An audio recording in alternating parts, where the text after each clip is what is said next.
And hello, everybody. We're back for a second episode of Roleplay 101. Today we have myself, Kat. We have our Andromeda Starry, or Andy, or some people might know her as Ember, as our character in Doug. And then we also, below Andy, we have our Jackie Jackpot, our Mamie of the Coalition. And then beneath me, we have a special guest today who goes by Waldorf in game. I know him as Toronto, which was his previous character.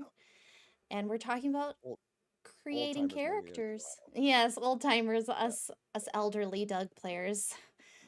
Oh, know you as Toronto. And today we're talking about creating characters and what that looks like. And at the very end, we'll answer some questions. Uh, I'll be posting some links in the chats for everybody. I'll have the DayZUnderground website. It has a lot of really good information to explore there, as well as a link to the Discord if you're interested in joining the community. And then I also am going to link today the wiki that we have, because it does have a section on it about creating characters. And there's also a lot of really good lore about notable characters on there. If you're looking for an idea of what that looks like, there's plenty of them on there. And yeah, if anybody wants to talk about themselves a little bit, I'm sure our special guest would like to introduce himself. Tell us about yourself, who you're playing right now, who you have played, how long you've been a part of Doug, that sort Well, of stuff. I did an interview with Matt about it was about 2 months ago, and so I'll just summarize that here. Um, I started playing myself on Doug. My nickname when I was playing baseball in high school and university was Shaky, and so I started playing a character by the name of Shaky. And this was 10 years ago. I've been around for that long, and Shaky only lasted about 6 months or so, um, and I was given the opportunity to perma him, which I did. I came back as relatively the same character. I just changed my name to Toronto, and Toronto stuck around for about 7 years, and had quite an ride, especially towards the end of his time on Doug. And after he was permed by Dark as Midnight, um, I started playing an old man character, which goes by the name of Waldorf, and that's who I've been for about the last 2.5 years. I haven't. yeah. I have to say that I feel like I have admired your role play from a distance, as we have never interacted in character the whole time we've both been playing Doug. Okay, it's fun. It's funny you say that because no, I've not interacted with Cat, and I've interacted with Mamie a Mm. couple of times. One of which, again, in the interview that I did with Matt, was my favorite play moment of all time when she was with Dugout.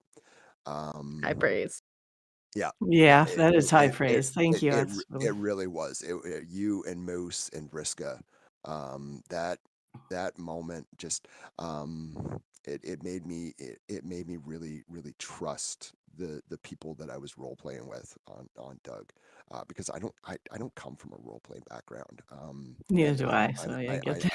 I know you don't either. Yeah. So it took a while before I could really trust that you know we could push forward a story without shooting each other, and and that that time at the dugout when I was chasing Briscoe around with a pistol and you and Moose were trying to stop me from putting a bullet in his head, Oh yeah. um, Yeah.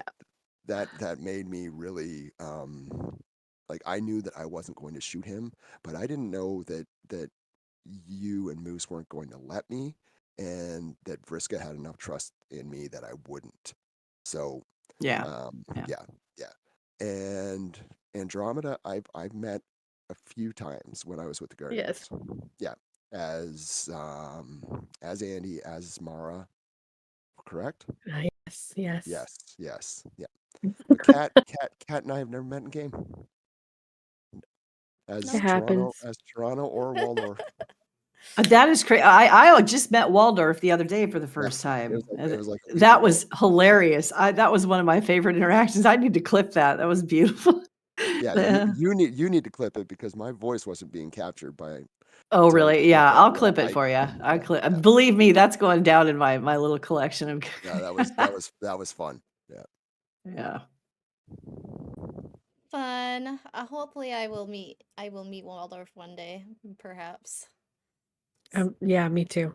Someday, maybe. Maybe. So that old codger's elusive, isn't he? Yeah. I'm not really. I just can't be found where people expect to find me. He's in because his bunker. I give His away bunker. guns. I give He's away in his guns bunker. and ammunition. Yeah. I give away Yeah. guns and ammunition. You think I'm going to stick around there? Stick around. Yeah, here, have this gun. And hey, I know. Here, have this gun. I'll go Yeah, to I'll the stick side. around. No. Yeah. Oh God, yeah. Fair. I don't know if everyone knows everyone else who's here, but our lovely I don't know what to call it, our host. I don't know. Kat. Hostess. Hostess. Yes. Is Kat here? She's been around for a long time as well. Probably 10 years as well. Yeah. I feel like I'm a person that seems like I've been around a lot longer, but I joined in 2019, so is that 6 years now? I think That's long enough. That's a long time. It's not been 10 years yet for me. I haven't made it that long yet. Yeah, it's been pretty much 10 years for me, so although I did have a little break for a little bit. Pepsi Max. They're accusing me of having energy drinks. And they said it better not be an energy drink. And I said, no, it's just Pepsi.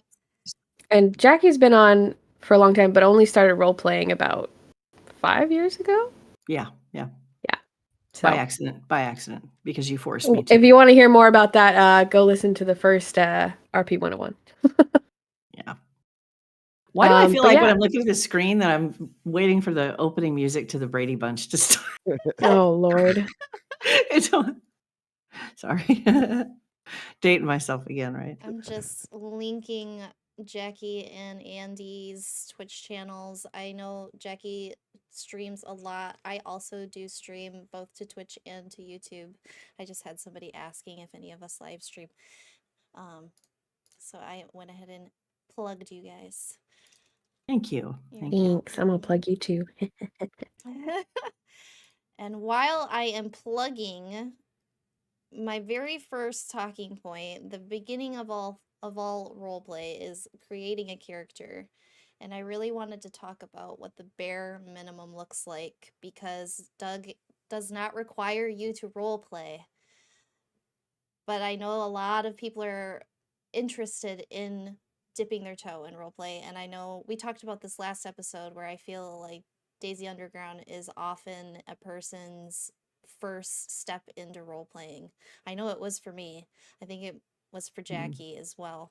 Yeah, it was. It was for me too. And there you go. So I think it really is like a RP stepping stone for a lot of people. It's the first place where they really like dip the toe and see if they like it. And how remarkable is it that Doug is largely responsible for the fact that a lot of us are role players now? I think that's pretty cool. That is pretty remarkable. Yeah. And it takes mentors, and yours is right above you, and mine was Yari from the Guardians. And now that we are all role players, and I still feel weird calling myself that. I know, I do too. But I am now, and I realize that because like I'm a character now. I'm not. Yeah. I'm not playing myself anymore. I'm playing a character. But it took other role players to bring me in out of my own shell. Comfort zone. Yeah, my comfort zone. Yeah, that's exactly what it was. And I noticed Dill telling me that I sound a little quiet. Do I still sound Yeah, quiet? you sound quiet. I've got you turned all the way up, and you are a me bit too. quiet. I've also turned everything up as much as I can. I've turned everything up, other people down, and you all the way up. So Okay. kind of even it out. Yeah, Doug was not my first roleplay experience. I did D&D and stuff before that, and I got lambasted by my roommate at the time who was playing on Doug and like, oh my god, you need to come do this thing. So that's how I got started, and then the rest is history. I played several characters, all that were pieces of me, but yeah, it's been quite the journey for sure. And to be back now and playing a historian that knows all that old lore is very satisfying. I like that idea sure. a lot, by the way. For some Yeah. I like lore masters. I Yeah. love Yeah. lore masters. I think Doug I has love some of the best lore masters. There's so many interesting, unique, and weird stories. Yeah. And I love coming across people that they have all this wealth of knowledge about the history of the server, and I love those characters. So Yeah. I like That's that you're that. doing that. That's what killed me. That's what killed me the most about perma in Toronto. Losing all of Is that. losing all of that Oh history. god, yeah. Yeah, because like it all had to end right there. I couldn't tell those stories anymore, and I Yeah. love telling those stories.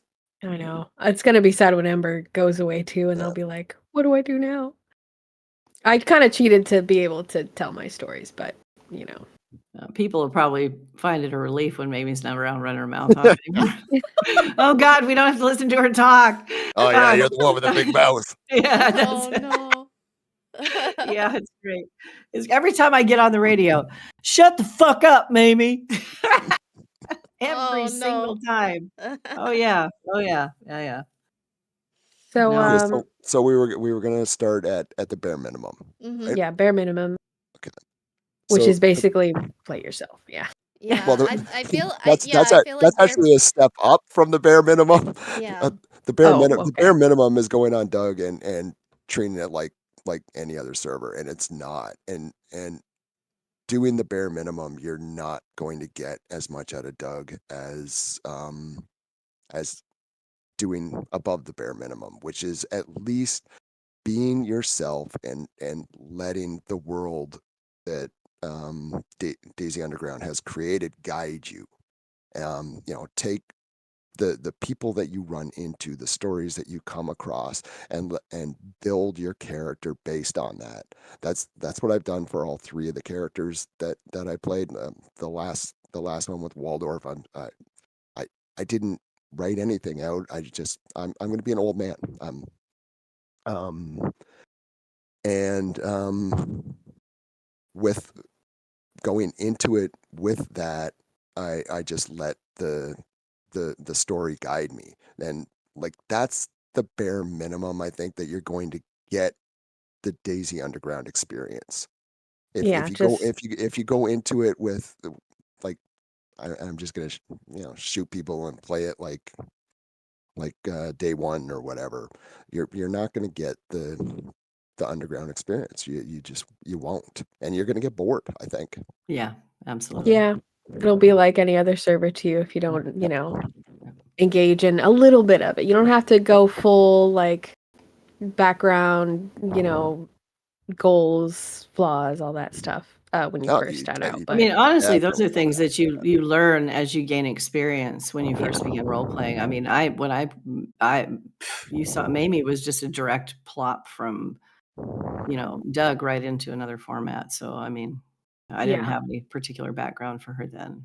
So, But yeah, having an idea of a character or just something you want to play, even if it's yourself, just having an idea of who that person is and generally how they move through the world. That's like low tier, like you're just starting out. You don't know how to make backgrounds. You don't know how to think about flaws too much. You just are playing somebody that you know and you just try to keep immersion, which means no saying stuff like it spawns over here and it, like respawn back at the coast, or or I'm on a server. We talked about that a little bit as well last RP 101, but Mhm. that's that's the Those are beginnings those of are habitual things that take time, and I Yeah. think over time it becomes easier to not do that. But I I mean, slipped up I did today. it. I I'm did it. so ashamed. I Yeah. never slip up. I slipped up today, and I was like, It was hilarious though, because you never do slip up. So I ate that up. yeah. So Jackie, I enjoyed that moment. she's Believe me. lit into me for that. Lit into you. I laughed at you is what I did, not lit into you. I Yeah, thought you it was did. great. I know you've worked real hard at that, but yeah, I do it all the time still. I mean, if I get overtired, for example, I just Yeah. that's when my accents drop. That's when I start saying stupid shit. So it's time to Yeah. go. Yeah. But as far as character creation, my general method is also similar to Toronto's, where I have an idea for a character that I want to play. I have an idea of them kind of in my head. I don't typically write stuff down. I don't like do an in-depth background. I just kind of generally know like what their background's about, and if asked any questions about it, I will sometimes make up stuff on the spot about whatever they're asking about, and that will become part of my canon because Yep. that's how I work. Yep. It's very improvisational for me. I usually have an idea of their personality and like some flaws and traits and their goals when I start, but other than that, like everything kind of develops over time for me as well. I'm not like a big every little detail needs to be down to play the character kind of person. So And also, I think it's important to note that with character development, it's not just progression. That can also be digression. That your character progression is any changes in your character that happen over time. That doesn't mean that all of those changes are positive either. It's I really like yeah. hearing the different philosophies that people employ when they're making their characters. Like Toronto he really just has like the bare bones base of what a person is, and then the world turns them into a person. yeah. I like that. I think that's cool. I've I feel like I have like way more convoluted ideas that I end up going in with. you Mean your ideas. you That's just do, not true. Your ideas are fantastic. but How, your characters have so much more depth, and they have depth right off the bat. Yeah, I guess you could say that. Depth. Oh Yeah. yes. how do you make characters, Kat? Mm-hmm. I think very long and hard about a character before I ever start playing them. And Mm-hmm. so I'll have like a whole backstory of how did they end up in this place and what their life was like before all of the chaos happened. Like for Kat, she was I had this whole like school teacher background, and I explained everything about my character. I was like, well, why does she have an American accent but she's in Chernobyl? Why why is she here? How did she get here? Who were her connections before? Like, I had this whole thing. It didn't end up really being necessary, to be honest. It was just for myself to like ground me into who the person was before she turned into a psychopathic Kuru infused cannibal lady. It didn't end up mattering at all, any of that stuff. And I feel the same way about Polly, the character I'm playing now. It's like, and it's different because the way clown lore works, Polly doesn't really have a background. She just came to be. They made her, and now she exists. I kind of just play her It's like a doll that's learning how to be alive. it's funny you say that You do it perfectly too. about your whole backstory and everything, and how you didn't need it, because like I have the same questions about playing Waldorf. How he's American. He's he was in a retirement home in Detroit, and now he's in With Barry Manilow. Actually, that's a surprise for in game. But whenever anybody asks me, how the hell did I end up there, I just say, it's none of your goddamn business. That's how.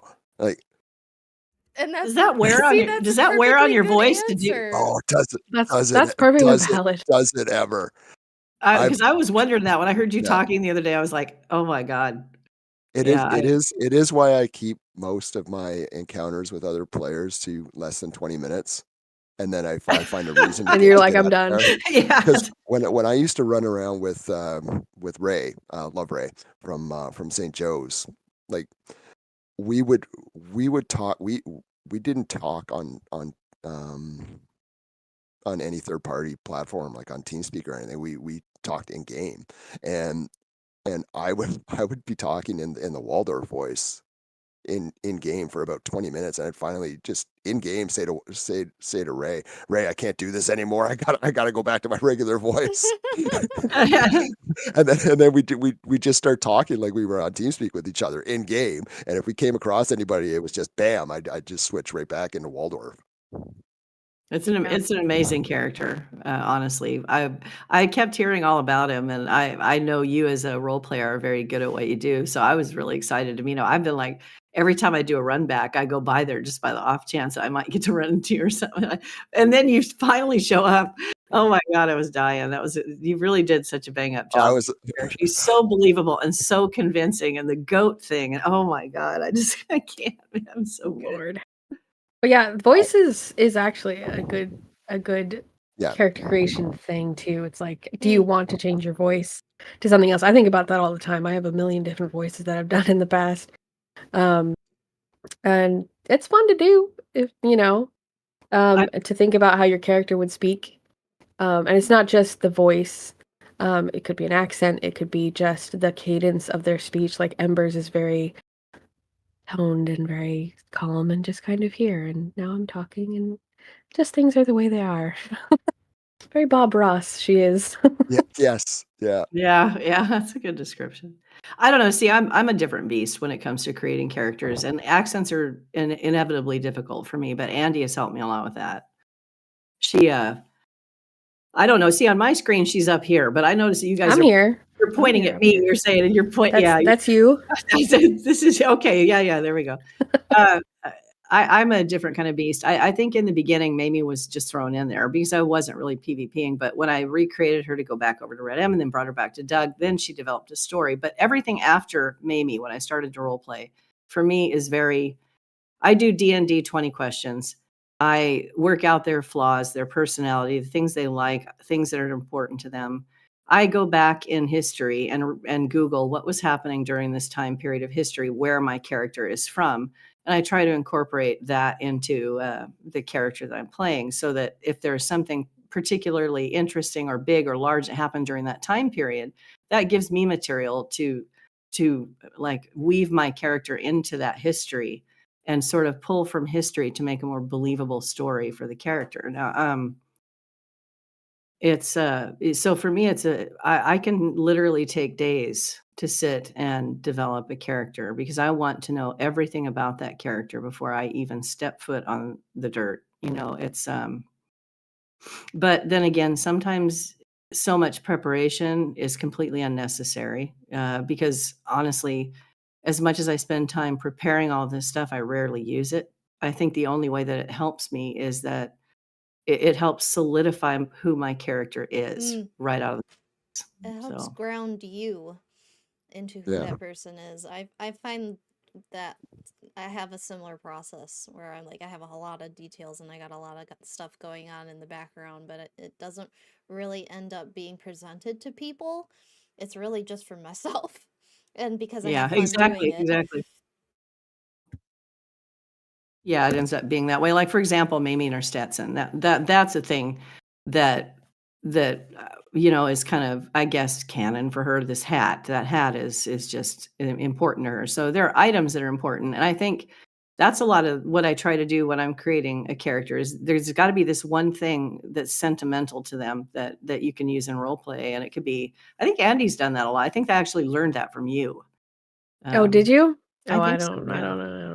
I mean, about you that. always were stressing how having those little trinkets enables you to also have more story because somebody's gonna. It helps Yeah, I because you mean, if got you to have find a this, story about that thing. yeah. Of course, I sometimes it's animals, sometimes it's things. It just depends. Um, like the reason why someone wears like maybe does a certain hat, the reason why they have a certain item on them at all times, and pulling it out or whatever. Like I've had My firekeeper's card is gone. the fire. Oh, well, we'll find another one. It's fine. But having those little items just adds a little bit of flavoring to your character. A little bit. It helps kind of, and also clues people into kind of who they are a little bit outside of and gives them like a little in to be like, oh, what's that? Like, why do you do that, or why do you wear that, or gives you a little talking point as well. So that helps. Yeah, Pat's party pack. Yeah, exactly, guys. You got it. Yeah, Pat's party. Yeah, exactly. Pat's party pack. Yeah. I like It's funny, it.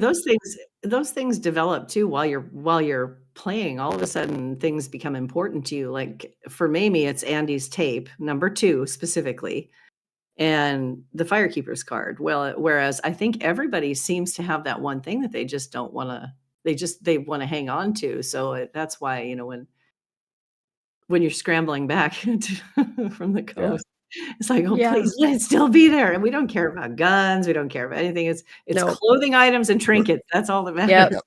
For Waldorf, it's his vitamins. I love Take his vitamins. I enjoy listening to all of you talk about like your little quirks and things and like the trinkets and stuff. I think I kind of did that before with a teddy bear.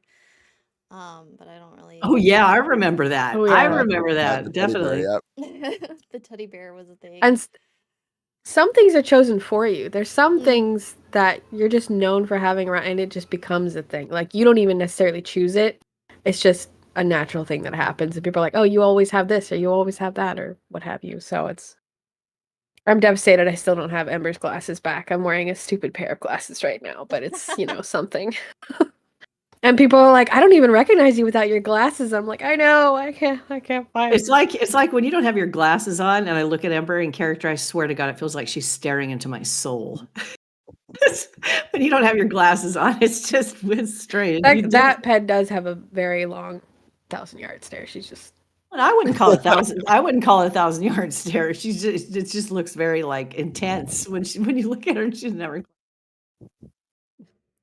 I think it but just yeah, goes to show that like any level of commitment, any level of thought really works, because yeah, I think we were all over the spectrum there on like how much detail we go into, and it all works, and I like all of them, and I think they're all great. So yeah, and they're all really memorable. I think that I know like Mamie, Waldorf, Ember, they're all gonna go down in history books. People are gonna be talking about those characters and remembering those characters for a very long time. And it didn't require like an astronomical amount of work, really. No. well, No. actually, one of the goals of my character currently, which I've been doing little things to kind of do this, is that because she's a historian, I have this idea in my head that she's like this passive observer a little bit. So my goal is to not have her in history. She's supposed to just be this voice that's giving you the information, but you don't know who the fuck she is. That kind of a thing. And I've done it where like when people take pictures, like group pictures that have been taken, I just stand behind someone else and you can like barely see like that someone's there, cool. but never can see her face or anything. It's weird. So she pulls it off too. It's I weird. pulled It's like it off a couple of every times group now. photo It's you very see, you just satisfying for me. barely see They a little post it and shadow. I'm like, there I am in that little Yeah. like that little sliver Sort of of a like it's a person. Where's Waldo kind of thing, only Yeah, where's Ember? She's not. Exactly, Dilly. We'll remember Ember whether you like it or not. Oh. Definitely. No, until you die and become part of history too. Yeah. I think her ideas are really neat. I that's why I was so excited to kind of follow her around too, because if we look back at Doug as a whole right now and think about the history it's already made with Toronto, with the old dam, with so many people, and it's funny because the OGs that are here do remember all that. So all of that is talked about and spread around. I've never seen such an expansive remembered lore system in anywhere. honestly. I think Doug has nailed it when it comes to that for sure. Oh yeah, yeah. Yeah, for sure. Especially all the little things, not just things that the admins have put in the game, but things like I noticed Ray in one of your chats right now, so I'm going to give Ray a huge shout out here. Yes, I finally met him yesterday. So Love Ray kept a like a shrine at St. Joe's for about 3 years. He would build the base of a flagpole at St. Joe's as he called it Toronto's Rest, and like just things like that just add to the lore, and people come across it and like, ask questions about it, and it just builds and builds and builds, and so yeah, thanks, Ray. Like I'm always amazed at the fact that Toronto as a character is still talked about almost 3 years after. Oh yeah. after I don't Yeah, think absolutely. there's a day that goes by that I don't hear his name in the server. Not a single it one. blows me away, and Yeah. it really humbles me. It does. It helps that you got a book though. Yeah, that book definitely helped. Yeah. Yeah. Toronto is It's a good book. a I've read it legend. in game. I literally sat down on Ember like a Well, long time ago and read it. it's pretty short, so It's pretty short, luckily. Yeah. yeah. I hadn't written anything since like high school, so I'm pretty proud. I'm pretty proud of that. I'm It was pretty good. I'm glad it made it in game, and I think it told a good story. So Oh, yeah. definitely. Yeah. That's the other thing you can do for character creation if you're trying to think of a character and you don't want to be yourself is take inspiration from characters that you see in what you read, in what you watch. You know, there's lots of really good characters in a lot of different things. So if there's any that particularly inspire you that you want to, convey, not that you take the same name or anything or whatever, but you can definitely take inspiration from all kinds of things. And also having that storytelling in your brain from the media that you consume helps. It helps me all the time. Like whenever I have a new idea, I'm like, oh, it's kind of like this person or that person or that person I read about or whatever. So yeah. I pulled a lot from Welsh brought up a good point. I pulled a lot, especially for Tilly.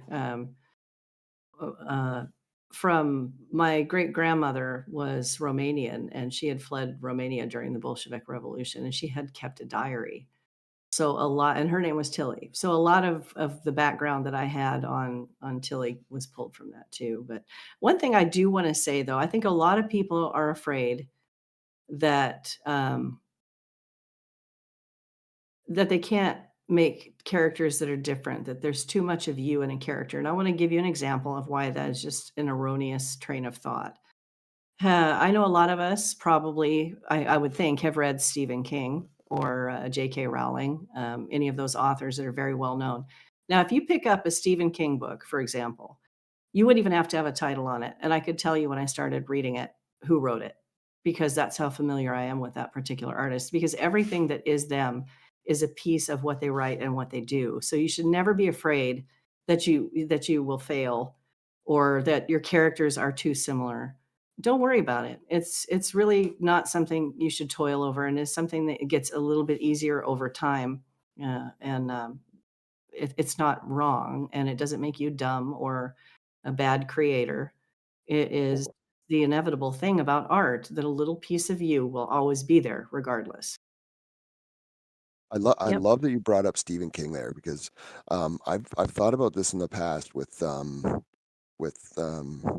DayZUnderground, and how there's so many different, like with Stephen King, because his universe, that universe that he's created in his mind is so big. There's stuff um that's centered in reality, and there's supernatural, there's horror, there's everything, but it's all intertwined, and there's so many little callbacks within Stephen King books to other Yeah. Stephen King books from different genres, and like Underground reminds me a lot of that, where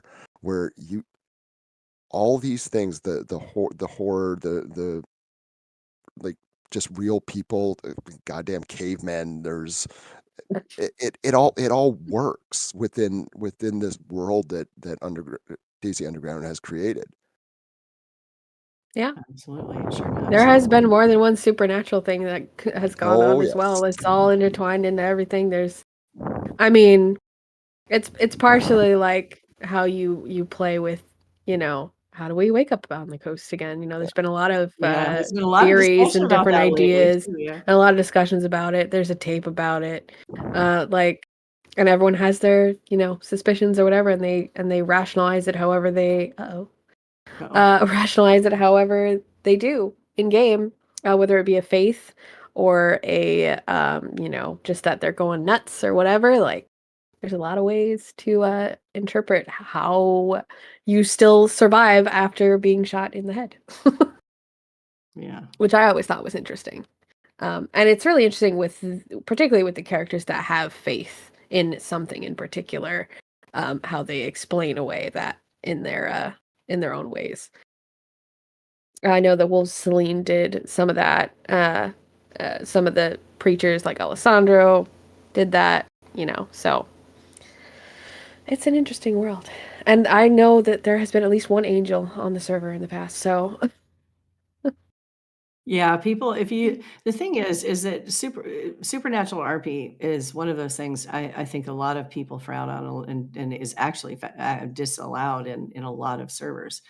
Over many different game platforms. And the reason being is that some people just, it's supernatural is kind of one of those things you really skate that line because you don't want to push it into a magical thing. You want to leave just enough doubt that it could just be a quote coincidence, or yeah, the mystery. it's the mystery of it all that you want to keep, without, like, we had some people once that they like suddenly gave themselves self-healing powers. And it's just like, no.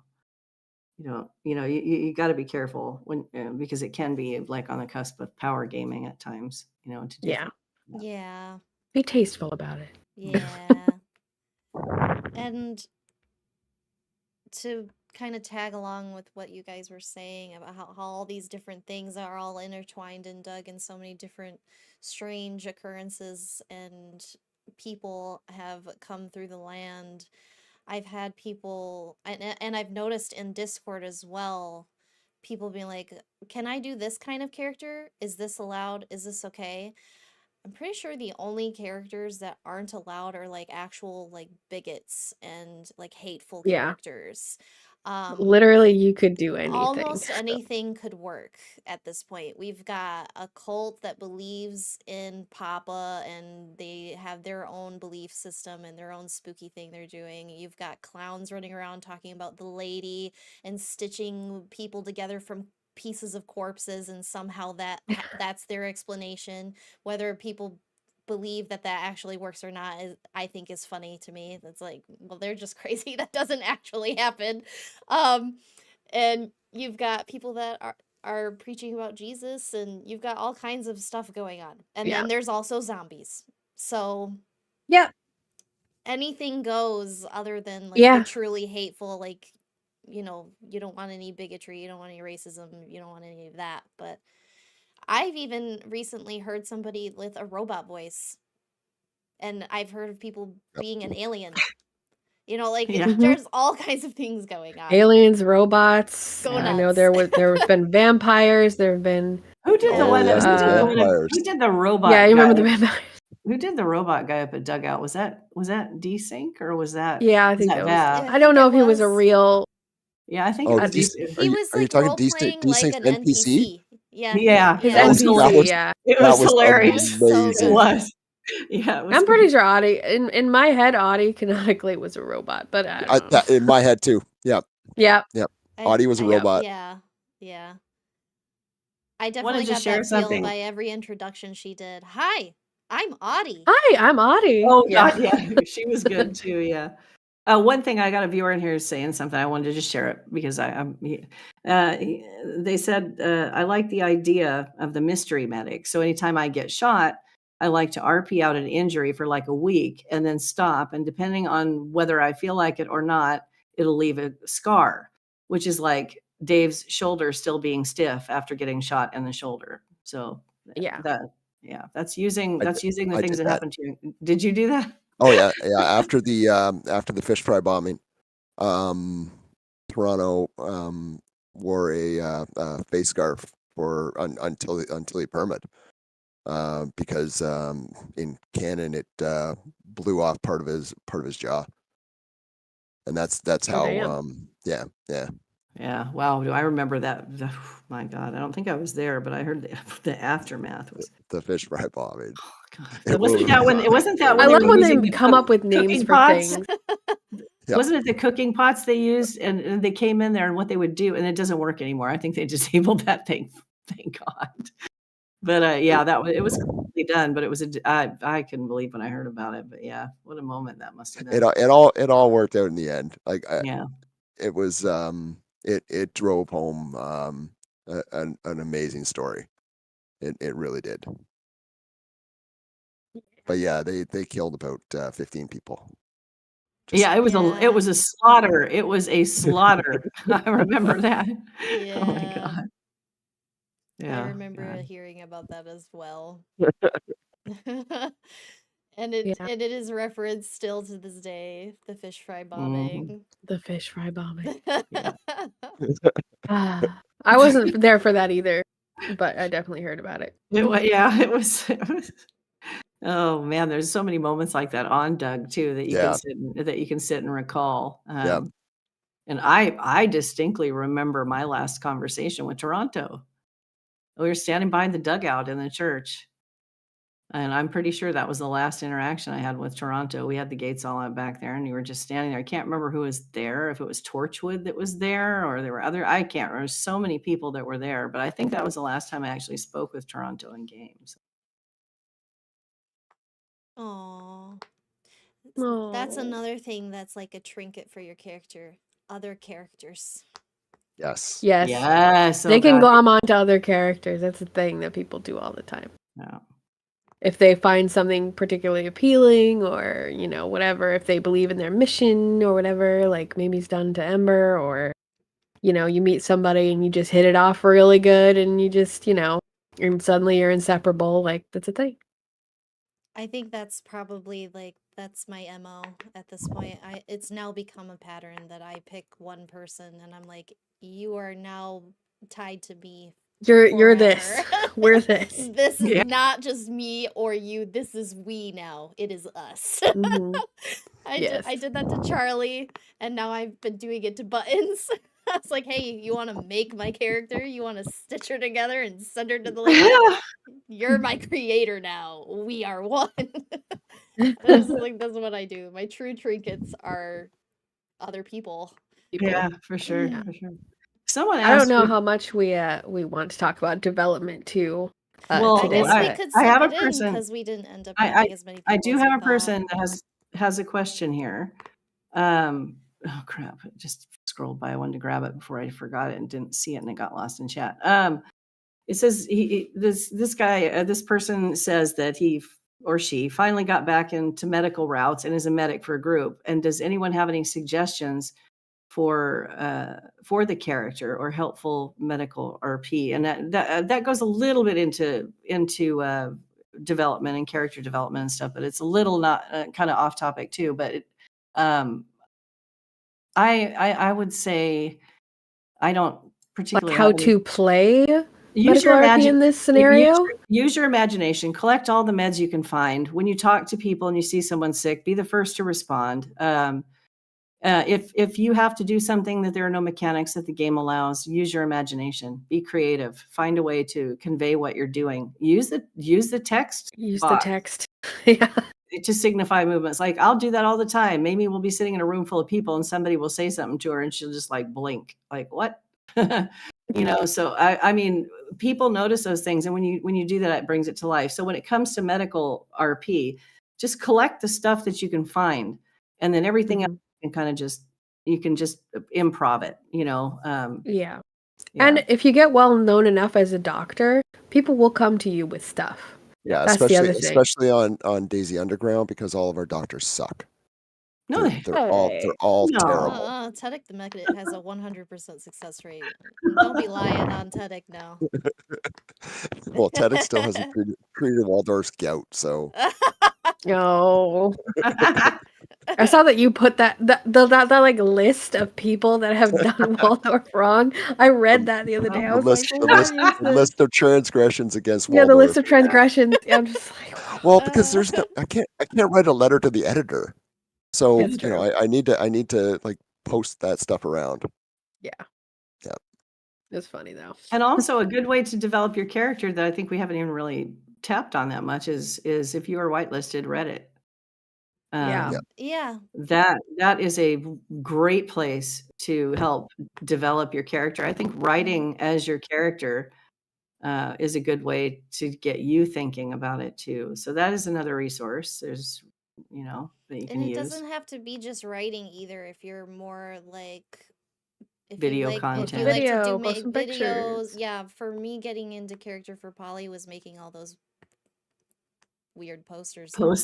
Those were great, by the Those way. like ransom note looking posters with the blood splatter and dirt all over them. She's just pasting magazine letters, and that helped me like kind of figure out, okay, here's this like creepy lady who is kind of, I don't want to say childlike. I keep going back to like being a doll. Like she's and I've seen people, I do watch streams back when I'm on them, by the way. No secret here. I know sometimes that I'm interacting with somebody and I'm being watched, and I will go back and I will see the feedback on my character. And multiple times I have heard that my character speaks like someone who is trying to trick you into thinking she's human. And I was like, it's working. They are getting it. Oh yeah. And Yeah, when I first met Polly, it was like she is the doll description is a perfect way to describe her because you just want to. First time I met her, you just want to grab her and like, come here, I'll take care of you, But it's like you're like that little Chihuahua with really sharp teeth. It's just well, it really came from the Mango program and how the clowns already had this really interesting lore established where they create mangoes and they stitch body parts into a person-shaped being, and then they come to life. And I was like, that kind of reminds me of when I was a kid and I would take the arms and heads and stuff off a doll and then put it all back together and dress them up and make them do stuff. And so it just kind of, that imagery stuck. And so that's my backstory for her. She's like a doll. she's just like a haunted doll come to life. But to kind of segue, because I feel like we're kind of starting to segue into more like developing your character, creating your character. You have a base, regardless of how detailed you can be, as detailed or as basic as you want to be. Really, you could be a self insert, or you could be a a born to life doll person who likes eating other people. um and to kind of segue into developing this character, you have one thing that I don't think we've talked that much about is having flaws. Because Yes. I feel like inherently having these flaws in mind will open you up to being vulnerable to things changing your character, and then therefore development happens.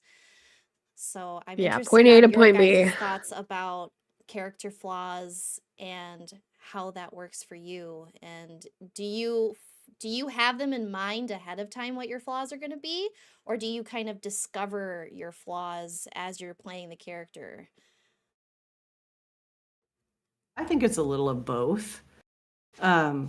Flaws are for me like with Mamie, the paranoia, fear, all of those things that I gave her when I brought her back the second time because of what she'd been through previously. All of those things. If you have a massive amount of flaws, then you will always have a goal. And I think that's why flaws are important, because it gives the character something to work towards. And I lean a lot on the role players around me to help push that in the right direction. So, for example, Ember knows how Mamie gets. So Ember will very frequently kind of remind her about her, you know what? So it's like this constant interaction with other people that kind of helps you develop out of those flaws or give in to them. And so it's a little bit of both. I mean, flaws are important though. I don't know how true it was, but I remember the other day Mamie saying to Ember, "If it wasn't for you, I would be a very bad person," or something to that effect. Like, and it might be true. I don't know.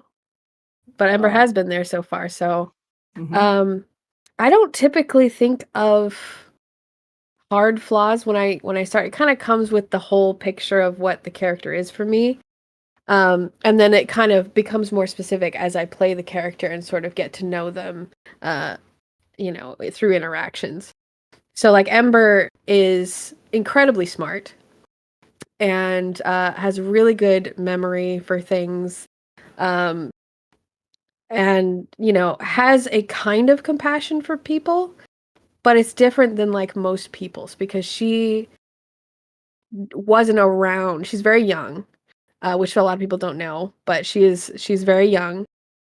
And she doesn't have the, I don't know, like she doesn't have the same relatability when she hears people talk about the time before and how hard it is now. It's like she doesn't, like this is her world. She doesn't know anything different. So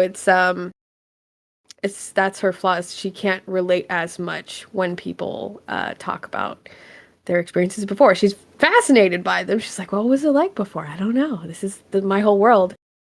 That just hit me the other night. I was watching Mamie stream when you brought that up that she didn't know about the world before. Like that's just so fascinating to me that like her whole character is just based in this is her this world. This is normal for her. Yeah, that which is why she is the way she is. Why she's so calm. Why she's so sort of blasé about shots in the distance. She's heard it a million times before. She lives in this world. She doesn't know any different. So it's just another walk in the park for her. So that also comes in contrast between Mamie and her character all the time when Mamie's jumping at everything and Ember's just strolling. She's just like, it's no big deal. It's too far away, whatever. She knows. Like she's just not worried about it. That contrast to me is so cool because like you're the soft spoken one who's not, but yet you're not scared of anything that's soft spoken but still strong in a way. Yeah. Yeah.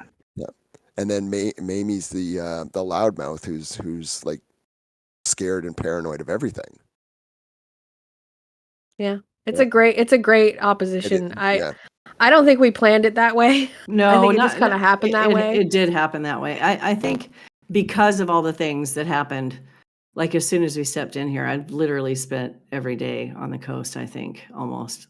Just so, and some of those things and some of the things she's been forced to do since she came back, every time we would go somewhere, we would be accosted by, damn or FL and those things were very frightening to Mamie because she's very protective of Ember and what Ember's project is. And I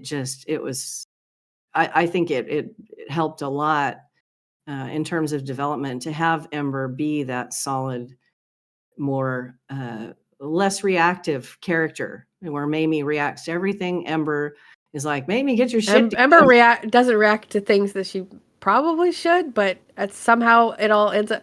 I really do think when Mamie says that Ember has fairy dust on her ass, like I don't know how I avoid half of the shit that I avoid. Honestly, they don't even touch her. She's like Snow White in the forest. I don't know. Like animals attack, they attack everyone else but me. I might get a hit, but no cuts. Like I can walk through a town, loot it by myself, and be fine. Not ever get shot. Not ever have any bad encounters. And Mamie goes into a safe place and she gets shot and blown up, and like it's just like this strange thing. I don't know why. I've learned to embrace the pain. That's all. Seriously, it's rough, but I love that Ember, and it's funny because her character is much younger than Mamie is too. So I like that dynamic that Mamie is protective mother-ish towards her, but the stronger of the two is really Ember. Yeah. If you know what I mean. Yeah. You Yeah. guys And are so cool. Waldorf's flaw, probably much like Mamie's, is that he just won't shut up. Like he's I'm just, He's crabby. when I met you the first he is sorry, go ahead. he is somewhat senile, and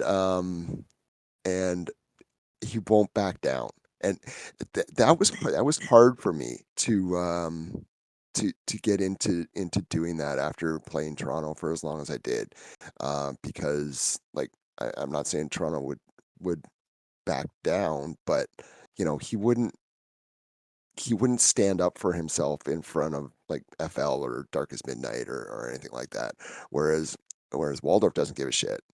And it usually gets him knocked out, tased, shot in the kneecap, whatever it is, and a few unfortunate times sent back to the coast. But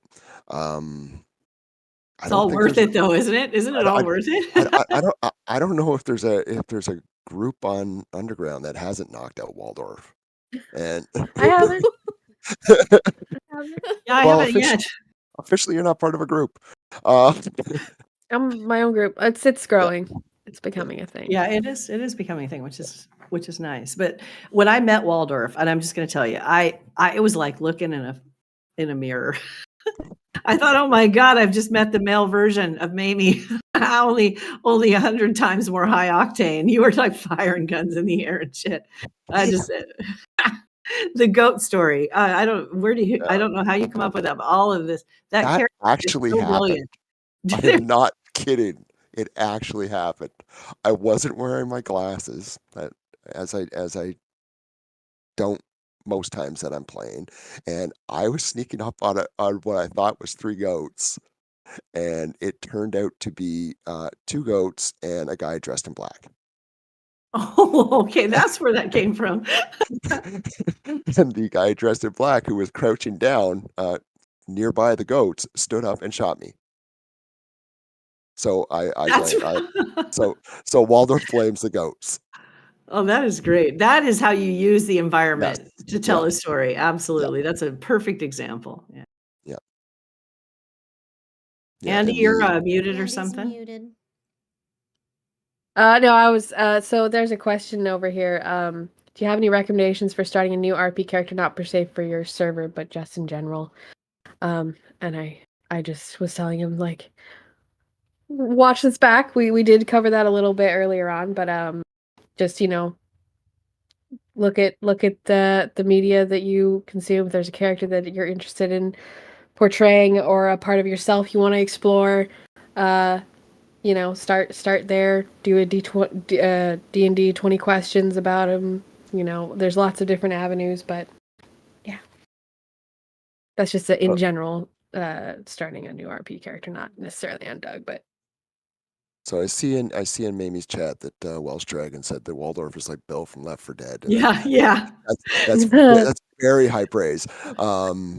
But I actually didn't know anything about Bill from Left 4 Dead until oh, wait a minute. No, I'm thinking Last of Us. Oh crap. What was his name? I thought it was Bill in Last of Us. Oh, I don't know because I watched Last of Us, so I don't know. Joel, Ellie, I don't know. I can't remember because I never really played the game. I've watched some gameplay of it, but I've never played it. Joel and Ellie, I think, isn't it? No. Who was the in Last of Us season 1, episode 2 or 3, the gay couple? I don't know. I have no idea. I am not. It was I'm not so up good. on The Last of Us. You're right. It was Bill and Frank. Yeah, Bill and Frank. Yeah. So there, I see a lot of Bills apparently that are old. Bill is played by Nick Offerman, which is a great actor. Oh, yes. So I had actually been playing Waldorf for about 2 years when I saw that, and I was like, oh, yes, that's who I want to be. Yeah. So media. Yeah. Take inspiration. Yeah, and like my entire inspiration for Waldorf was Walt Kowalski from Gran Torino. Oh, I Oh. love that. Love that. Yeah. Now I couldn't play him like as much of Yeah. Walt Kowalski as, Yeah. but yeah, I wanted to be that old get off my lawn guy, and Yeah. yeah, Yeah, you play it perfectly. And boy, are you. Boy, are Yeah. you. Yeah. Yeah.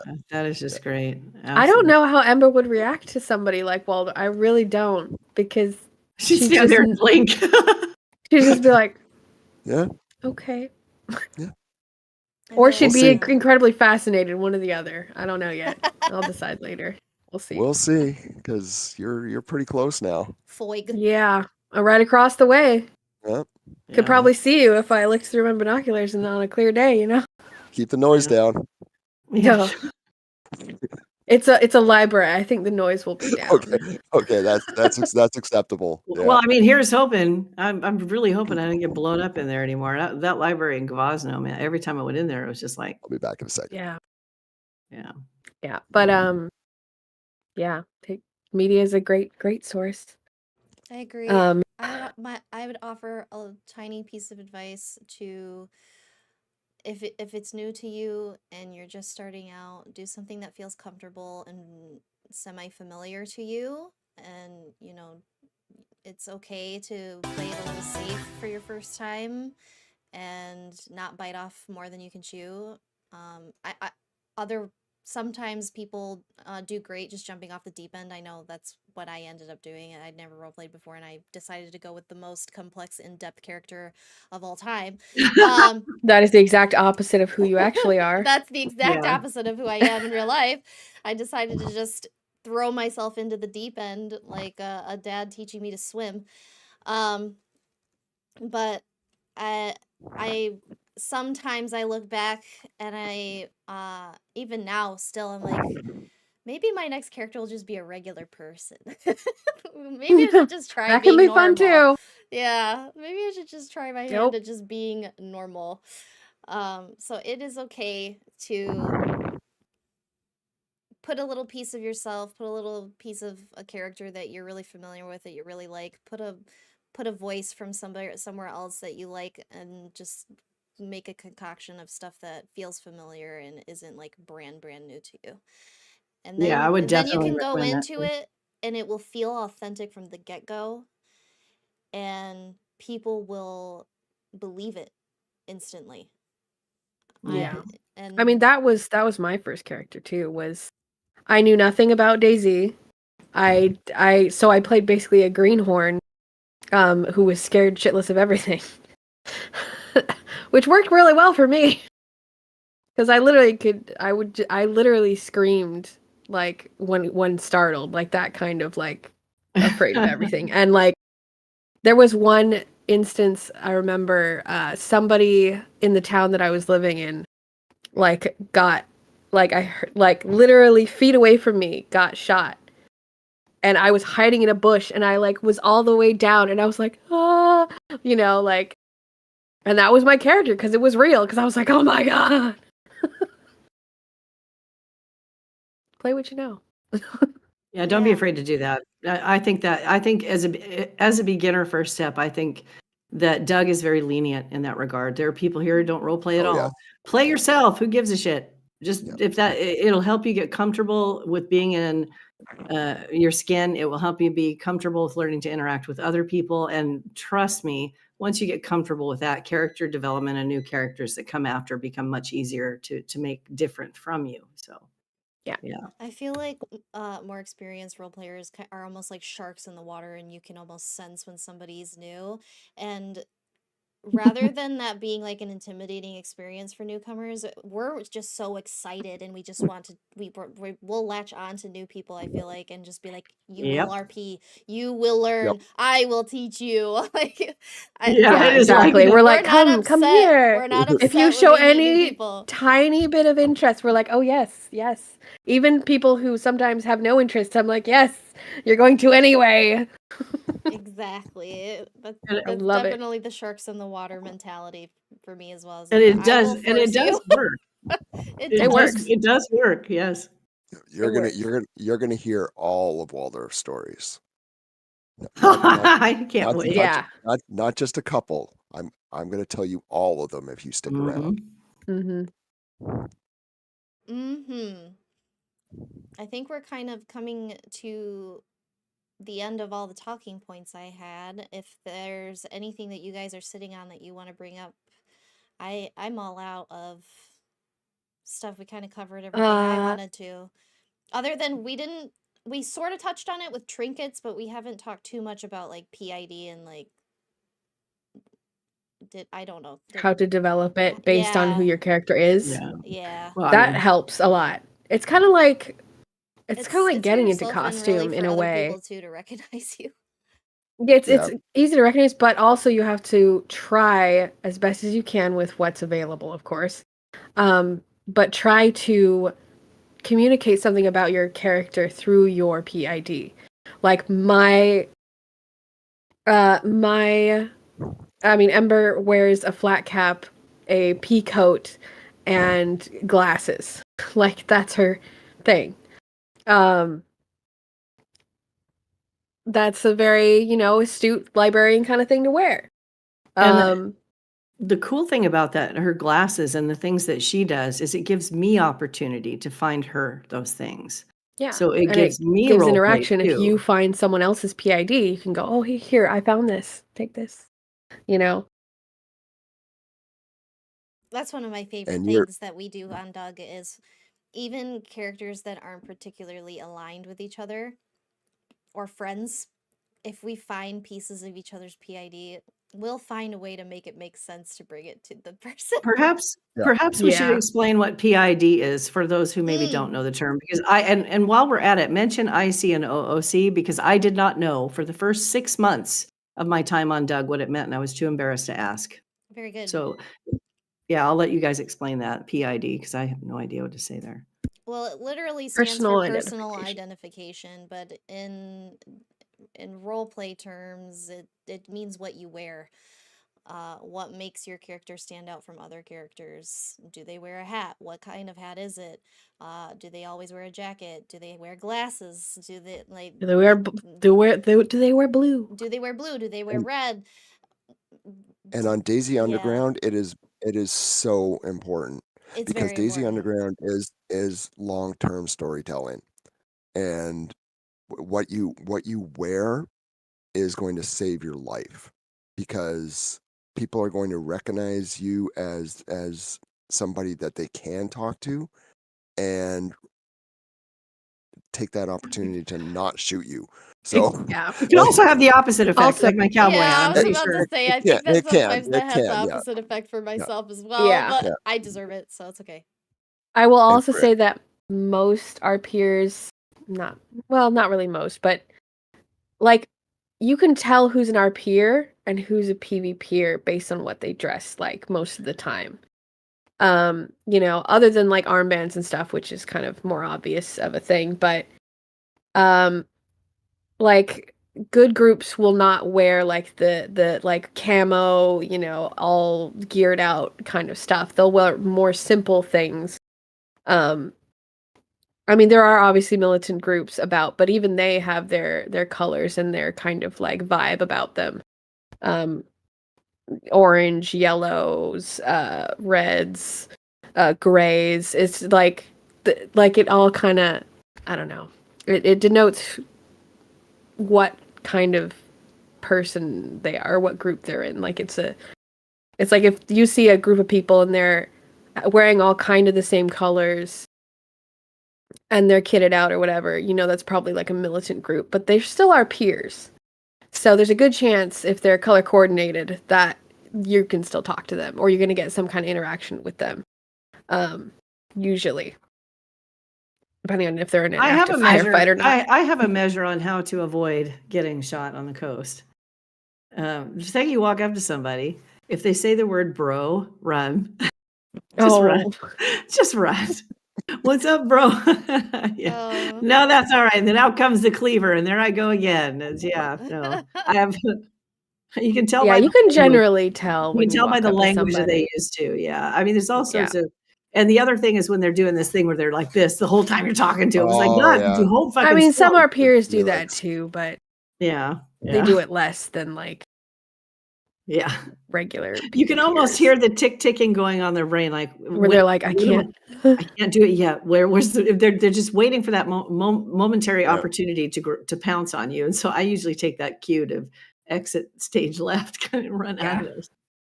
But yeah, you can tell, definitely. Yeah, definitely. If they're doing weird movements, it makes people nervous. And you don't want to do that, especially if they're not a good group. They will just shoot you. And above So, all, and I know it's sometimes habit for some people who've played DayZ before and on normal servers. That's like kind of like just what gets into the muscle memory is to just always be moving so you don't get shot, kind of a thing. yeah. But our peers definitely move smoothly and like not like they don't do that as much hardly. That beer Yeah. looks so good. I'm not gonna lie. I'm so jealous right now. Give it to me.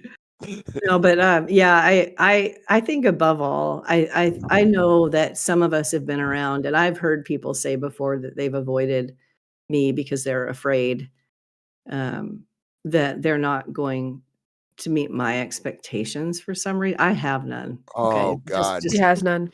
I have none. Guarantee. I love new people, and I That's- remember what it felt like to experience this for the first time, and I was just like in this world, and all of a sudden I became relevant to that world, and it was amazing. It gives you people are just here for the PvP are going to get bored. They're Yep. going to get bored. Either that or they're going to get sucked in and they're going to become role players. And that you don't be afraid of us, any of us that stream ever, because I know that personally on this screen right now are 4 people that would drag you in kicking and screaming to get you involved. And you don't have to be worried about accents or character backstories. Well, I'll still ask. Yeah, well, yeah, we will ask. That's my And job. in that case, you can, a good out for that if you're not ready or prepared. I notice that some people do this, and I do read the room when I hear people say things like this. I will ask them, where are you from? What's going on in your, do you have brothers, sisters? And they'll say, this was really traumatic for me and I'm just not ready to talk about it yet. There you go. You got an out. Yeah. You don't. So it's simple, really. I'm partial to a loyalist response, which is none of your business. We Yeah. so not you. Yeah, they- That's Walmart's too. Okay. Coming from a good guy perspective, okay. I would say it. Oh no, I love asking questions to the Forsaken loyalists, especially because they get so annoyed with me immediately. Yeah. Like, They terrify me. That is the one group, strangely enough, that has not really done anything to me, but they're freaking scary, man. Every time I have to meet with them, I can feel myself sweat. I don't know why. They are very good at what they do. Oh, they're man. intimidating for So sure. good Yeah, at what they do. They can be very quietly intimidating, and like that. I've had a lot of run-ins with the Forsaken loyalists, and all of them have been they've all ended up with me getting the shit kicked out of me, but they've been very See, very good interactions. I don't know why, but it's one of those things again where maybe had a different experience, everyone else has a different experience. The one time I actually had a one-on-one experience with FL, they gave me an armband and were very nice and we're talking about trading and doing stuff. Like Ember just she doesn't have that experience.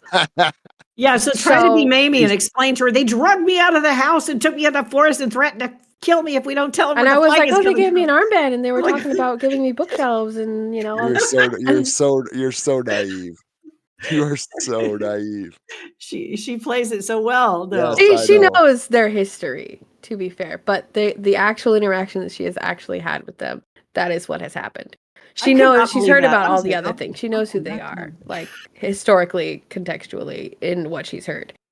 But for that interaction, she was scared a little bit at the time when they came by. But, she's like, this is the world I live in. And she just kind of took it in stride. So.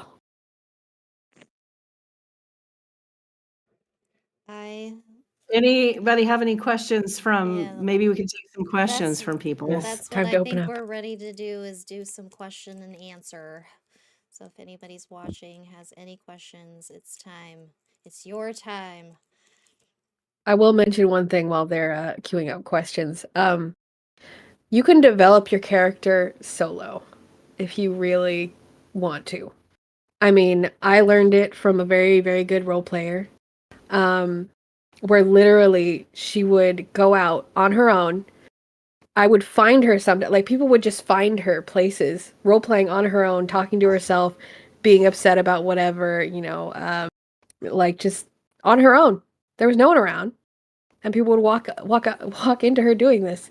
She would do it very frequently and develop her character that way. So it's like you can do it on your own as well if you really, have the want to do that. Solo RP is a thing.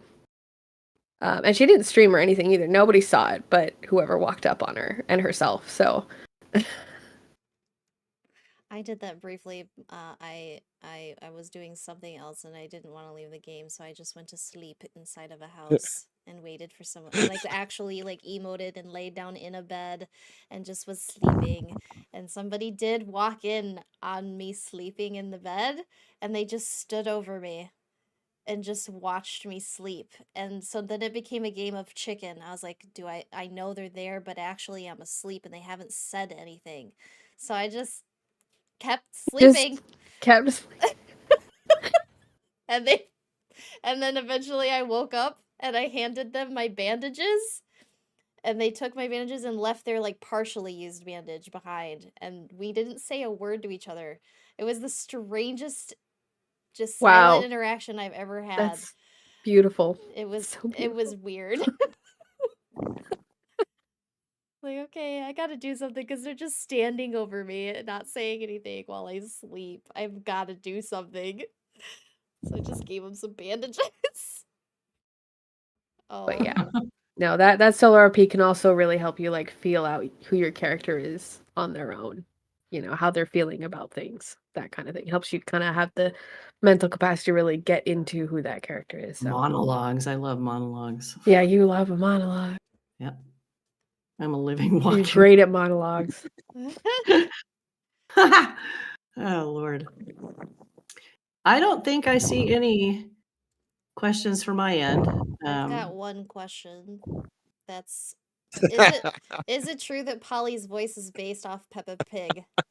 Yes, it is true. It's a very creepy, warped version, but I have two daughters and they love Peppa Pig, and that's where I started with the voice, is mimicking Peppa Pig. And then I turned the dial up to 100 and made it really strange to listen to, but that is the base, is Peppa Pig. Yep. If you jump in muddy puddles, you must wear Oh, I your hear it now. boots. Yep. Yeah, Yep. There it I is. hear it now. Another thing for development, I know Toronto said earlier about scars. You can have things happen if you find it substantial enough. If you get sent back to the coast or what have you, and you can have injuries and scars, which will develop your character further. How your character recovers from that, how they view the world after whatever incident it is. Whether it's torture or being exploded or whatever, like it can change your character, and in many different ways. I think I'm at a point. I don't know that everyone does this, but I'm very like when I start developing my characters, like I can see all the branches of all the places they could go in my head. So like oh, if something like this happens, like an event happens, and I'm like, okay, I could go this way, I could go that way, I could, they could get angry, they could go silent, they could, whatever, and I just sort of pick the one that kind of fits the personality that I'm playing. I don't know that everyone does that. Some people just react in the moment if you're just, reacting as you would. But having, even after the fact, thinking about how your character would develop from whatever event or from a conversation, and thinking about how that would branch into the possibilities that your character could be. Like, that helps me. Just thinking of all the possibilities in the future. Yeah, intentionally. And also thinking about what would be best for the story, in your development, Mm-hmm. in I the have long run. Because I don't think it would be great if Ember, you know, veered off into being a bandit because of a single incident. Like, you know, she has a purpose, and that for right now is all encompassing for her.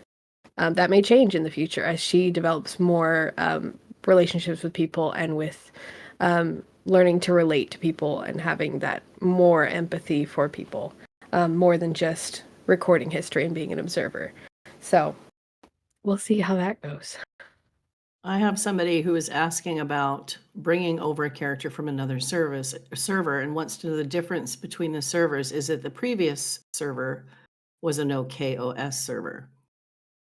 If there's, I'm not sure if there's more question coming from that, but and as far as bringing characters over, I mean, I've hopped servers, not so much in DayZ, but in Red Dead multiple times. And it just shouldn't really even be an issue. The only thing you have to be, I guess I'm concerned how this character will be received on Doug.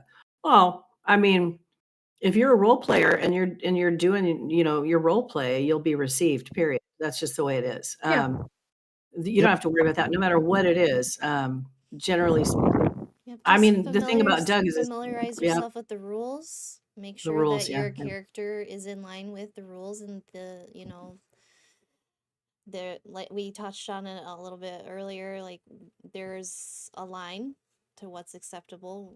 There is absolutely zero tolerance for bigotry, so your character cannot be racist, they can't be sexist, they can't be ableist, these types of things. You can't use hate speech.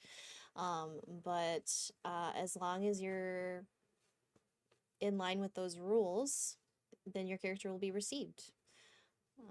Yeah. And we talked about how there's been a whole litany of different types of characters, from aliens and vampires to robots and all kinds of things. So we've seen it all. We have. really have. And if you bring something that we haven't seen, it just makes us It will more become interested in what famous. you're doing. It Yeah. will, And it will become famous, most likely. we'll all be sharing stories in character, and like you will Be become like, a did you hear talking about that point. guy? All right, I have a question from Dilly. How do you guys deal with KOS in character? Do you ignore it? Do you try to work it into your story somehow? I think that it depends depends. a little bit. For example, I try to bring everything into story. Like I had this really weird interaction at the church once that was technically kind of, I wouldn't say it was a KOS, it's more of an RDM type situation. Which, if you don't know what that means, guys, KOS is kill on sight, RDM is random death match. And what random death match means is you shot somebody with no interaction, no social interaction or cue or verbal cues that Or we're going to reason or anything. or reason. It just lacks reason.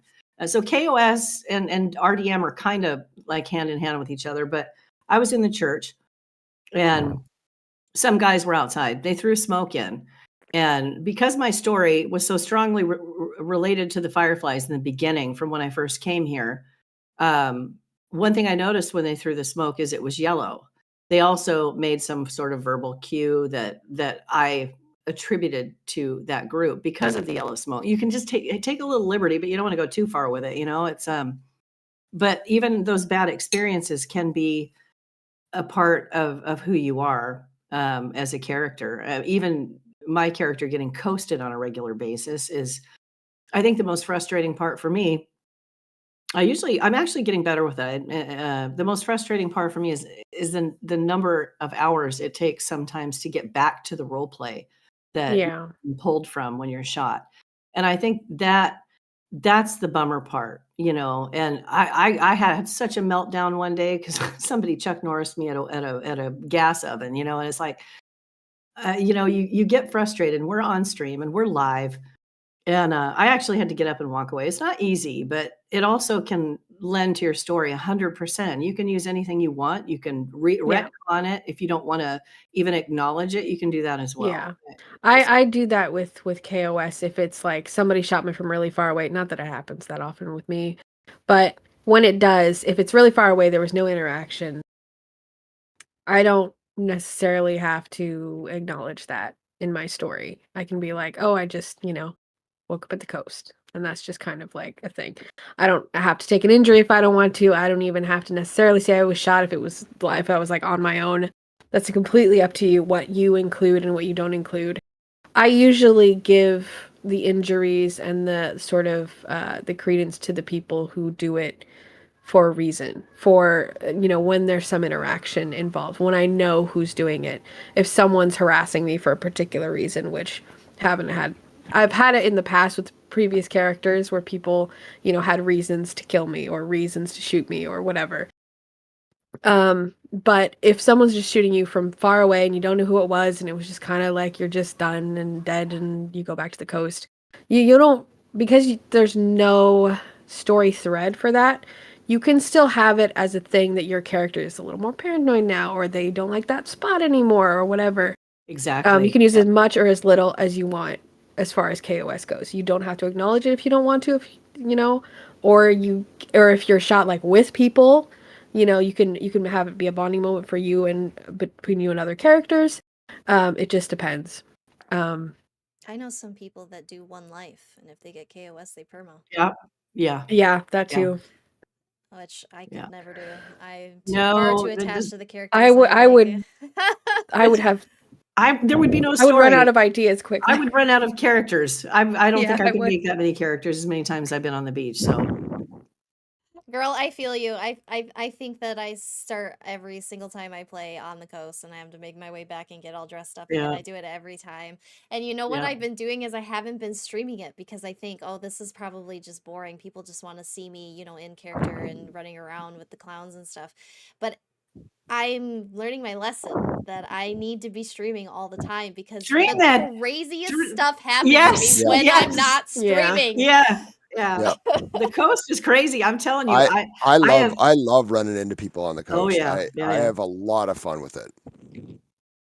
Yeah, because at that point you have nothing to lose really, so you can just run up to somebody and be like, "Hey, what's up?" I shared a campfire with some mangoes who gave me a whole bunch of fish. I mean, it was great. It was and great. those connections on the coast sometimes carry through to when you're not on the coast, and you're like, "Oh, you helped me out on that day, on the coast," and you have a little bit of credence or whatever, a little connection there where you normally wouldn't have.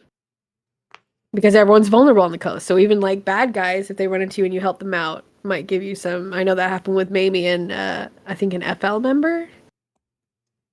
It's Highlander, yeah. Highlander, yeah. He was walking down the street and he had that kind of hunched walk and you could hear the there's star. He was in dire straits. I was like, I dropped some fish and I even gave him, I think, a Glock with I think it maybe had one round in it. I don't know. I'm not sure what I gave him. I dropped him something and that has come back and actually saved my ass probably. Or at least made an encounter that could have been very bad a lot better because I had done that, and they have that in the back of their mind, So that's always nice. Yeah. Oh, and then I have to say Sterling. Meeting Sterling. I don't remember where I first met Sterling, but he's in here. Sterling, thank you for the cheers very much, by the way. But yeah, the coastal trips where you get to see these people that are usually further inland. Like if I was to run into Polly, I would know exactly what happened to Polly. So it's kind of this weird little sort of bonding thing that happens on the coast amongst players that in that moment, they don't necessarily have to have those confrontations and those serious meetings about what's what. You're all just surviving and trying to work your way back to your different corners. And it's a level playing field on the coast when you run into somebody for the most part. So it's nice. Yeah. I get a mixed bag on the coast, but I mostly stay away from people on the coast. I will go and walk up to people and start talking to them, but sometimes that means they instantly know who I am, what I'm about, and then sometimes they'll still talk to me. I'm actually sometimes surprised by the people that will know exactly who I am, what I've been up to, and then they'll have a whole conversation with me anyway. Or I will be very straight up with someone and I'd be like, this is where I'm from. This is what we do. These are my friends. This is what we were doing yesterday to this guy. Want to come meet them? And they'll be like, are they nice? And I'd be like, sometimes. Most of the time, no. And they'll still follow me and they'll still let Yeah. me take them. They And know what they're getting into at that Yeah, point. They yeah, want. they want they want want that the they interaction. want They the know. experience, and it just Yeah. it blows my mind still. I'll be like, wait, you understand? Like, I've laid it all out in character because, like I said, Polly's just like a doll trying to live as a person, and so she doesn't have any concept of right or wrong. It's all just fun to her. And so she'll just straight up tell people, I was eating this guy yesterday. And we hunted down Gary and we brought him back and we did all of these fun carnival games with him. Want to know about the games? And I'm also, Polly's also a babbler. Should just tell everybody about everything. And they're just like, great, yeah, show me the lollipop. I want to know. I want to see this Yeah. lollipop. Because Just- people are here. People are Don't by ask and to go to large. the lollipop unless you really Yeah. want to have some crazy times. Frontal lobotomies for free. Yeah. Ice pick Yeah. lobotomies. Yeah. No, it's fun. I've got the clowns are to me are fantastic. I was so bummed. I feel like you guys really a couple of times you've really gotten robbed of a couple of things. The Remove gas will go dynamic down. gas zones, please, for the lady. Make it stop. Make it stop.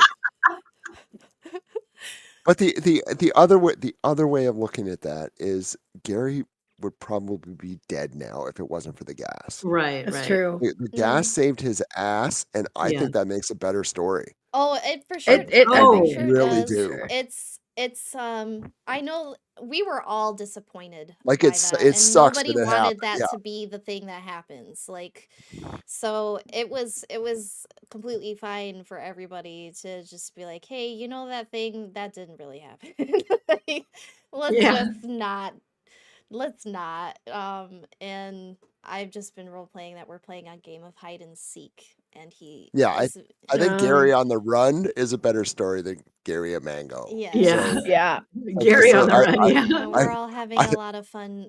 Like you said earlier, it's all long-term storytelling. To get Gary like that day, it's too easy. We gotta drag it out. Yeah.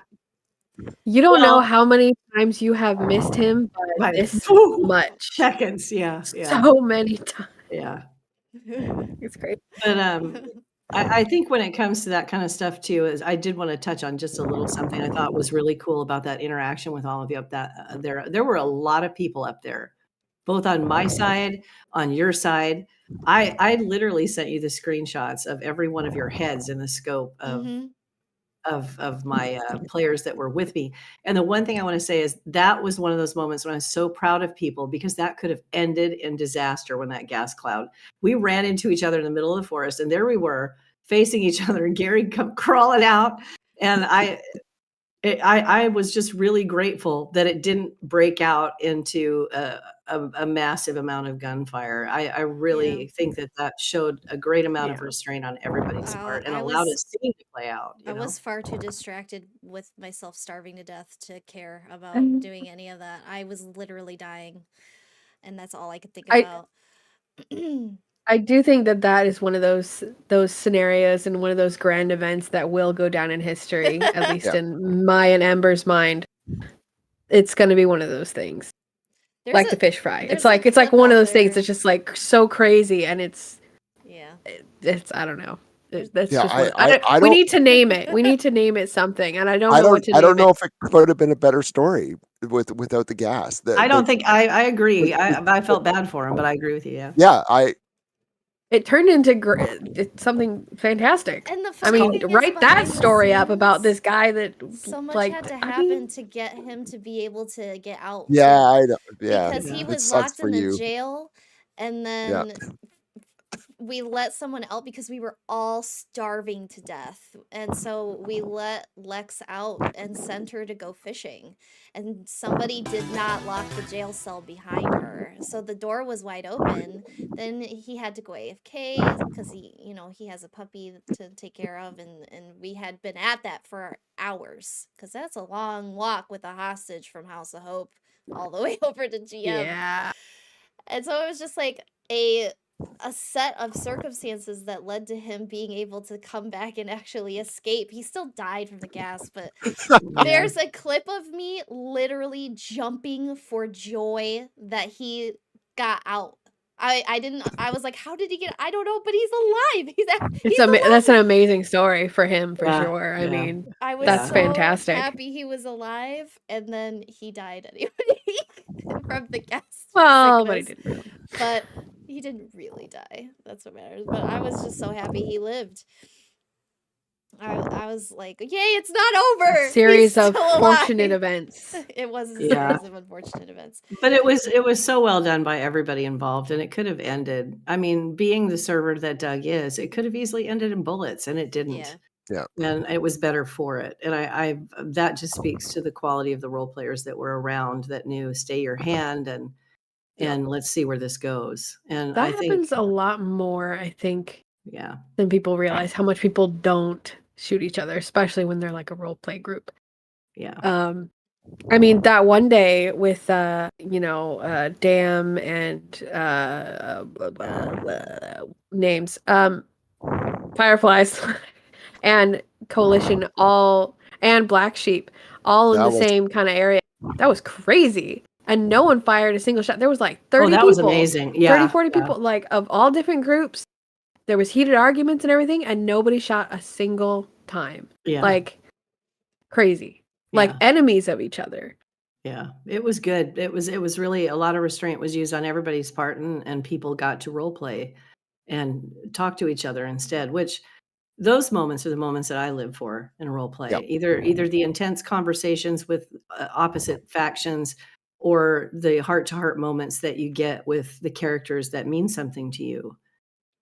Those are the things I live for, and unfortunately I was a little like you at first. I shouldn't be streaming this. I don't want to stream these guys having to watch me walk up the coast for 2 hours and fail. But I've learned to do it because for one, it's an opportunity that gives me a chance to engage with the people who are viewing, first of all. Second of all, 9 times out of 10, some crazy shit happens. And I've totally missed it. So I've just learned to roll with it. And, I appreciate Doug though so much because there are some people that are just really good at giving you those moments, I think those are Also two rare to like give 'em. good words. Restraint was one word I was going to use just to kind of. I don't see any more questions, and we're kind of just taking a trip down memory lane at this point. Yeah. But to kind of try to wrap things up, I would say being vulnerable and having restraint when you do have a character and you're running around in the world, especially in Doug.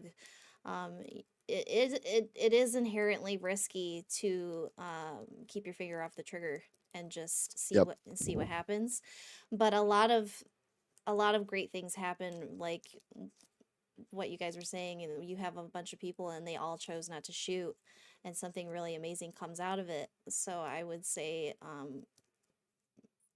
think about that when you are feeling the danger. Just sit with that feeling and be vulnerable. See how far you can push it. Yeah, be vulnerable, be flexible, and have restraint when you're dealing with people. And a lot of times really cool things happen. High risk, high reward. Always. Yeah, and trust DayZUnderground because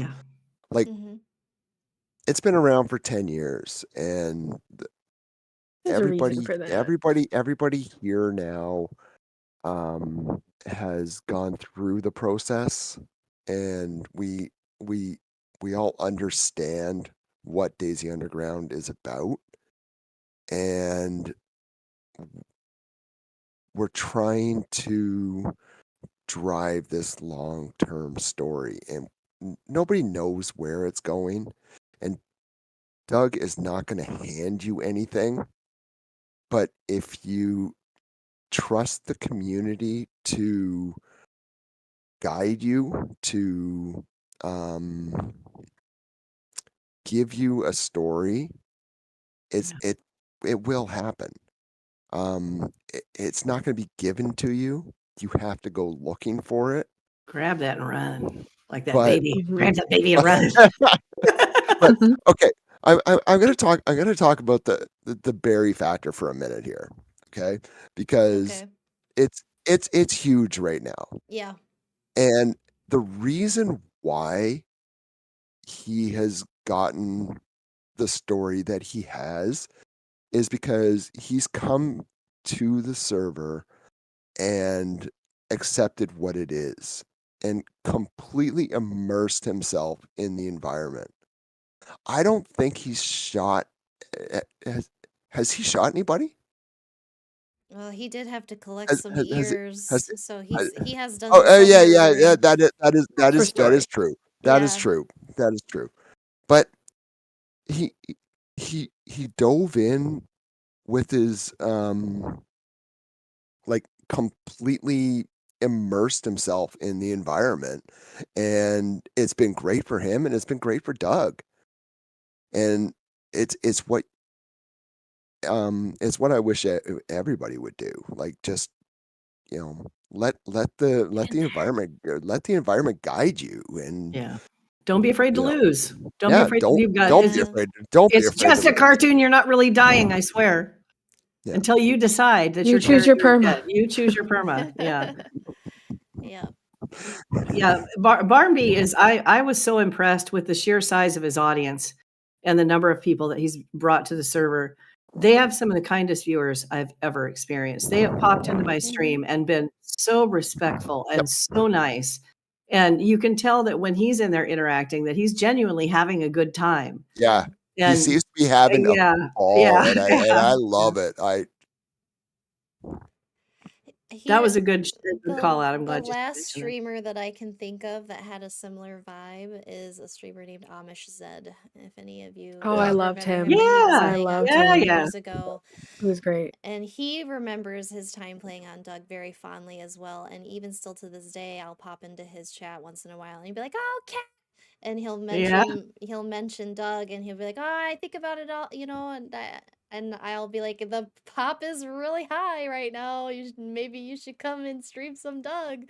He Yeah. looks back on it really fondly, and I think it's that he kind of had the same philosophy. Is like he just came in and was himself. He named himself Ish, and Yep. he's just experiencing everything. He was like an everyman character for his audience, and they were all learning the lore and discovering everything all together, and he just accepted it, didn't question anything, and he's just rolling. He was doing the golden rule of improv, which is just saying yes. Yeah. Yes, Exactly. and. Yeah. Yes, Yeah. and I Immerse love yes. that. Yes, and yourself in the yes, and environment. yeah. Yeah, Oh my God, I love and it. so Barnby is very similar. He's taken it just that extra step further, where he explains that he's rolling camera and stuff by saying he's a journalist, and his little thing is a GoPro and stuff like that, which is just taking it that little extra step further. But I really enjoy watching those streams back and seeing all of the folks and what they have to say about all the different characters. And it's very fun to see people doing their role so well that the audience is like, "Oh, those bastards. Oh, Yeah. Yeah. those Yeah. jerks. Yeah, when Oh, when like you play they're the villain watching and a people hate you, movie." you're doing it right. You're doing it Yes. right. Yeah, Exactly. for real. Yes. Oh, I hate them. Gosh, they're always such jerks. Also, I will say, if you come into Doug and you meet a role player and you want to learn from them, or you want to talk to any community member about how to play characters or how to get involved, I'm sure many of them are completely willing to get you involved and to bring you into the fold that is this Yes. wonderful world that we've all created over these many years that we've been playing together. Be fearless. That this Be community has been fearless. together. But don't be afraid to talk to people, talk to community members, have them share their experiences. They'll show you the ropes. Yep. And Yeah. I plugged Whoever the you get website connected with. again because there is a Discord that you can join. There's a link on Yes. there, and there's a lot of people that would be more than happy to talk with you about roleplay and characters and all of that stuff. So if you're interested in doing like one-on-one or even just you'll have the whole community practically. There's even more people that aren't in Discord. There's more people than there are in Discord, I think. Yeah. Yeah. Yeah, definitely. But there's a lot of us in there, so Yeah. And not to speak over absolutely, you. I'm sorry, Andy, that I feel like I kind of No, cut no, you that's off there, fine. but No, you're good. I also kind of, if you have questions about your character and you're not sure how well received that character would be, and you're not finding anything in the rules that really helps you clarify that, I'm very certain that if you put in a ticket to staff, that they would be happy to have that discussion with you and tell you, kind of a little more deeper aspect of what's expected. So if you're feeling insecure about that, yeah, I don't think it's a problem to reach out in a ticket and ask No. about it. So that's a really Our, good our shout. staff are fantastic. Yes, I agree. They have been putting in the work since the Barnby effect as well. I know that they've had a Oh, lot Lord, yeah. of applications to sift through, and we've seen just a ton of new people, and it's really exciting. But I know that it also equals a lot of work. So shout out to the Doug admin team. Absolutely. Yeah. And if there's And no they do more care about us. questions, And they still find time to role play. They still find I time to know, role isn't play. that's crazy to me. I Yeah. barely make time for it. Me Edward, too. I'm like, how? Yeah. Yeah, it's Matt, crazy. Matt is actually streaming Caveman right now. So Oh, we'll have to send. Shoot. I'll have to send throw Twitch everybody over over there when there. this. Everybody's gonna send it to him when we're done. Yes. Where are we set? yes. I'm still If we're not streaming. gonna go play. I'm going play. I'm playing, baby. I'm playing. Okay, well, I'm gonna send mine over to so. Send them to Matt. Send them over to Matt so they can all give him a Yeah. shout out. So that I'll and when I'm done. you again, Jackie, and Mhm. it seems that I have accidentally deleted your link from my thing.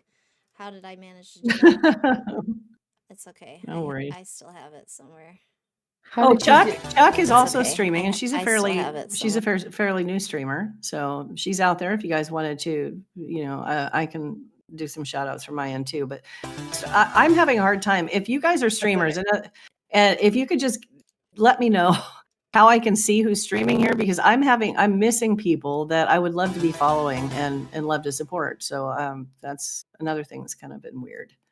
I think I'm just missing it somewhere. There must be like a little channel or something, I imagine. But Here, I'm taking the time. not doing I'm linking Jackie. I'm gonna link Chuck, who plays the character Maybe. I would link Waldorf if he had a link, but I don't believe he does. Don't bother. I don't stream. oh, why not? You'd It would be so good. It would So be so good. good. It'd be so good to walk around and like following Waldorf around in his day-to-day. I did it once. I might do it again sometime, but it just doesn't. It would seem be for me. so It's- good. You can even have the thing go like, Waldorf's life is boring from his eyes. From other people's eyes, those 20-minute interactions with other people, especially when they're streaming. I could watch you all day. man. That's fun, but generally all I do is go around looking for guns and give them to people. Now, when I run into people on the coast, yeah, that is kind of fun. But I don't know. I might do it again sometime. But right now, I think you should. I think you should. You're a marvelous role player, and I think the world maybe you should needs just more of the record it world and put needs out to see. videos. Oh Can yeah, you you do can do that? that too. Yeah, put some Tell- YouTube stuff. Cat. Anyway, Cherry pick the good bits. I am going Tell to jump Doc to out shut up. and jump back in. I'm going to put BRB up, guys. If you want to listen to them continue talking, you're welcome to hop over to one of their streams. I'm just gonna I'm get ready to go back in there because I have to use facilities before I do it. But thank you all for being here. Kat, thank you for really pushing us to do this, because Andy and I have done it, but I think when we came back to Doug, we were very busy with trying to figure out what was happening on Doug and realizing that, hey, this is pretty cool. This is interesting, and we're getting into it. And it was you who came to us and suggested, because you'd seen us do it before. And I thank you so much for that. I think it's a very nice tool for the community to see people behind the characters and we'll try to continue doing that and bringing people in. And if you guys Hopefully have we'll have an subject matter, RP 101 Discord dedicated to yeah. to Yes, it. I'm hoping to Yeah, get that'd that be good. set up before the Yep. next episode, and it'll help us get a little bit more organized And we can Yeah. get questions in Yeah. advance there too. So yes, this would be very yes. helpful. Yeah. All right. Well, I do think we're also trying to do it at least once a month, right? That sounds good to yeah, that sounds good to me too. Yeah. So, I don't think we actually determined that till just now. Glad we're all on the same page. yeah. Yeah, all on the same page, trying to do it once a month. I'm here to mess it all up. Don't worry. That's how it was in my head. I don't know. Hey, All right. you Love you keep life guys. I'm going to get interesting. back into role play. Thank you for everything. Have fun. Don't Thanks die. for joining Good us, night. Waldorf. I loved listening to Thank your you. Thank perspective. you for Yes, having Everything. me. Waldorf. Definitely. Bye. Good night. Bye. I'm gonna There she goes. send people over to Legit Pop, who is Yep. apparently streaming caveman things. Yep. So that'll be fun. Yes, I'm excited to see that myself, to be honest. Thanks everybody for coming. There will be Thanks, a VOD everybody. both on my Twitch and on my YouTube channels for you to watch back if you missed some of this, or if you're just seeing this now, that's probably how you're watching. Yep. And you can always leave comments with questions and things you would like to be brought up in the next episode. I do monitor my comments and I do try to reply to people who have questions. So please on my YouTube, if you see this VOD and you're watching and you have a question, feel free to ask your question in the comments. All right, we're gonna raid Legit Pop now. Yep. Here we go. All Love right. you. Love you. See you next Thanks again, Andy. See you time. next time. Bye. Bye.